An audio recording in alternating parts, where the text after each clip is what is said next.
ثوابی احتجاج، پاکستان تحریک انصاف کی ذلت آمیز ناکامی اور مسلح بغاوت کا اعلان۔ ناظرین، 8 فروری کو خیبر پختونخوا کے ضلع ثوابی میں پاکستان تحریک انصاف کے احتجاج کی بدترین ناکامی نے ایک بار پھر یہ ثابت کر دیا ہے کہ یہ جماعت اب محض ایک سوشل میڈیا فین کلب بن چکی ہے۔ وہ جماعت جس نے کبھی لاکھوں کے اجتماعات کا دعویٰ کیا، آج پورے خیبر پختونخوا سے بمشکل 5000 لوگ نکال پائی، جس کی ناکامی کی سب سے بڑی وجہ یہ ہے کہ یہ خود یعنی پاکستان تحریک انصاف کی قیادت عمران خان کی رہائی میں سنجیدہ نہیں۔ ناظرین، ہمیشہ کی طرح کسی بھی پارٹی رہنما نے اپنے حلقے سے لوگوں کو باہر نکالنے کی زحمت نہیں کی۔ صوبائی وسائل جھونکنے کے باوجود 13 سالہ اقتدار کے حامل صوبے میں صرف 5000 لوگ، یہ تو کھلی رسوائی ہے۔ مزید شرمندگی کی بات تو یہ ہے کہ باقی پاکستان میں تو 500 افراد کا ایک بھی مظاہرہ نہ ہو سکا۔ عمران خان نے خیبر پختونخوا میں پارٹی قیادت بدلی، مگر نئی قیادت بھی عوام کو متحرک کرنے میں بری طرح ناکام رہی۔ نتیجہ صرف بھڑکیں، بیانات اور ناکامی۔ یہ سب ثابت کرتا ہے کہ پاکستان تحریک انصاف کی قیادت عوامی دباؤ ڈال کر عمران خان کی رہائی میں قطعی سنجیدہ نہیں، اور اس نام نہاد احتجاج کی حقیقت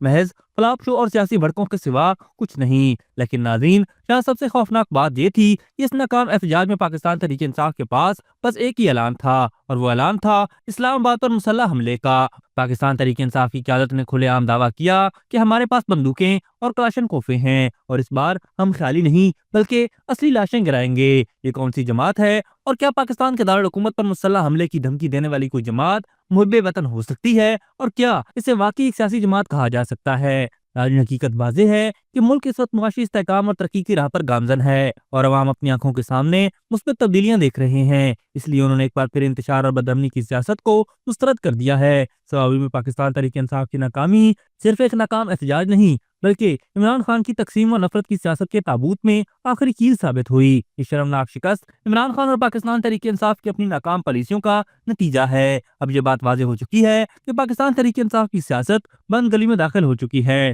ابھی تک کے لیے صرف اتنا ہی۔ مزید دلچسپ اور تازہ ترین خبروں سے آگاہ رہنے کے لیے ہمارے چینل اسلام آباد انسائیڈر کو سبسکرائب کرنا مت بھولیے، اور اگر ہماری یہ ویڈیو آپ کو اچھی لگی ہے تو اسے لائک کر دیں، اور اپنی قیمتی رائے کا اظہار نیچے دیے گئے کمنٹ سیکشن میں ضرور کریں۔